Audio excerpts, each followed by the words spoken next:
Cement ఇళ్లలో కూడా నేను అక్కడ నాకు షెడ్లు వేసుకొని ఉంటానని చెప్పాను. ఇప్పుడు ఇందాక చెప్తున్నాను పేషి అందరికి, నేను కొన్న స్థలంలో షెడ్లు వేసుకొని 14 రోజులు ముందు అవసరమైతే ఎక్కువ ఇక్కడే ఉండి మన పిఠాపురం ఉన్న ప్రతి గ్రామానికి వెళ్ళి మన 53, 54 గ్రామాలు ప్రతి మండలం నేను వచ్చి స్వయంగా నాకు ప్రతి ఒక్కరు తెలియాలి నాకు.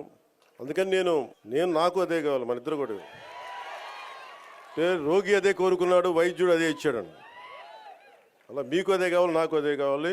మనందరం కలిసి మన పిఠాపురాన్ని మొత్తం ఒక జాతీయ స్థాయిలో దీని పేరు తీసుకొద్దాం. మనసు పెడితే ఏముండదు.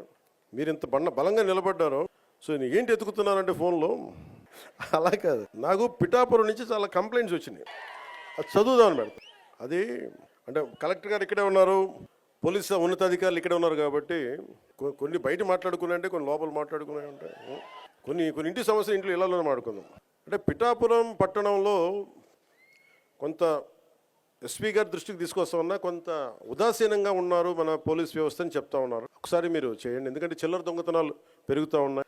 గంజాయికి అలవాటు పడ్డ కుర్రాళ్ళు 100-500 లాక్కొని పోతా ఉన్నారు. దొంగతనం చిన్నదే కావచ్చేమో కానీ ఊళ్ళల్లో నోటి మాట ద్వారా దొంగతనాలు పెరిగాయి అనేది మొదలైతే పవన్ కళ్యాణ్ వచ్చి దొంగతనాలు పెరిగినాయంటే చాలా దరిద్రంగా ఉంటుంది. దయచేసి చూసుకోండి. చెప్తా, ఇంకా చాలా లిస్ట్ ఉంది, చదవండి. పిఠాపురం పట్టణంలో రథాలపేట, ఇందిరానగర్, అగ్రహారం ప్రాంతాల్లో గంజాయి వాడకం పెరిగినది ఉంది. అవునమ్మా? అలాగే తున్నించి వచ్చేవాళ్ళు ఇక్కడ కుర్రాళ్ళకి గంజాయి సప్లయర్స్గా మారుస్తున్నారని ఇది ఉంది దృష్టి.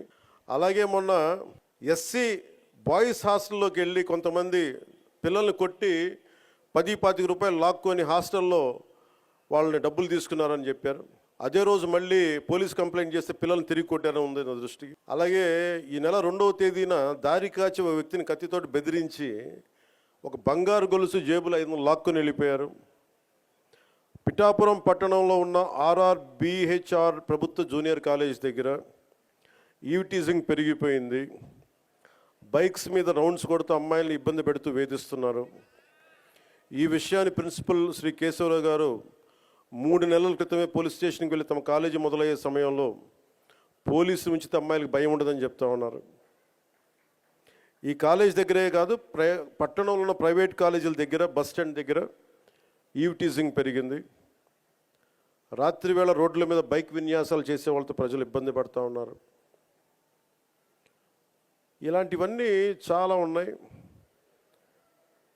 సెటిల్మెంట్లు పోలీస్ స్టేషన్లో కాకుండా, లాయర్స్ కాకుండా కొంచెం దయచేసి అందరూ మనస్ఫూర్తిగా దృష్టి పెట్టండి దీని మీద. అంటే ఎందుకు చెప్తున్నాను ఈ మాట అంటే, నేను తిరుపతి సంఘటన జరిగింది. అక్కడున్న పోలీస్ శాఖ కనుక నిజంగా అక్కడున్న డిఎస్పీ గారు కనుక సవ్యంగా బాధ్యత నిర్వర్తించుంటే, బాధ్యత అప్పచెప్పిన ఎస్పీగా ట్రాన్స్ఫర్ అయ్యేవాళ్ళు కాదు. నాకు ఇది చాలా బాధ కలిగించింది. అందుకని పిఠాపురంలో నేను ఎవరిని కూడా, మీరు అడగండి కలెక్టర్ గారిని కానీ ఎస్పీ గారిని కానీ, నేను ఎవరిని రికమెండ్ చేయలే. నేనేం చెప్పానంటే, నేను ఎవరిని వెండేట ప్రభుత్వం, మీరు గత ప్రభుత్వంలో మీరు పనిచేస్తుండొచ్చు, నాకు తెలియదు, నేను అన్నీ మర్చిపోతున్నా, గతం అంతా మర్చిపోతున్నా. ఇప్పుడు ఫ్రెష్గా ప్రారంభిద్దాం. నేను మిమ్మల్ని జడ్జ్ చేయను. నాకు ఇవ్వాల్సిందల్లా సుపరిపాలన ఇవ్వండి. తన్నా మన అని భేదం లేకుండా అందరికీ సమ న్యాయం చేయమని అంటే, అది జరగకపోతే మటుకు మళ్ళీ నా లాంటి వాడు వచ్చి రోడ్ల మీద తిరిగితే ఎవరికి నిద్రాహారాలు ఉండవు. అక్కడ దాకా తీసుకెళ్ళదు. ఎందుకంటే నేను ఒక రౌడీ మూకను ఎదుర్కోవడానికి, గుండాల మూకను ఎదుర్కోవడానికి నేను మొదటి తరం రాజకీయ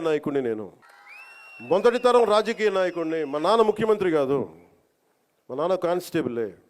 నాకు 10 మంది తెలీదు. ఈ వేదిక పైన ఉన్న పెద్ద అధికారులు, IASలు అంటే నాకు భయం వేస్తుంది. నాకు పెద్దది, ఇంకా నేను చిన్న ఉద్యోగ కొడుకుని కదా. మా నాన్న ఏం చెప్పాడు, చిన్నప్పుడు వచ్చారు, దొరగారు వచ్చారు, ఇంట్లో నుంచి భోజనం పంపించాలని చెప్పాడు. మాకు ఐజీలు అంటే దొరగారు మా ఇళ్లలో. ఈ రోజుకి ఇన్ని కోట్లాది మంది నన్ను గుండెల్లో పెట్టుకున్నా, కేంద్ర స్థాయిలో నాకు పరిచయాలున్నా, నాకెప్పుడు అధికారులు పెద్దవాళ్ళే. నాకు లోపల అంత గౌరవం ఉంటుంది నాకు. కానీ గౌరవం నిలబెట్టుకోవాల్సిన అవసరం కూడా అధికారుల మీద ఉంది. ఎందుకంటే నేను ప్రజల కోసం పనిచేస్తాను. అందుకని ఈ బాధ్యతని అందరూ చేయాలి. ఎందుకంటే నేను ఈవ్టీజింగ్ అనేది నాకు చాలా చిరాకు. నిస్సహాయ స్థితిలో ఉన్న ఆడపిల్లల్ని వేధించడం అనేది మగతనం కాదు. అది మీరు మగతనం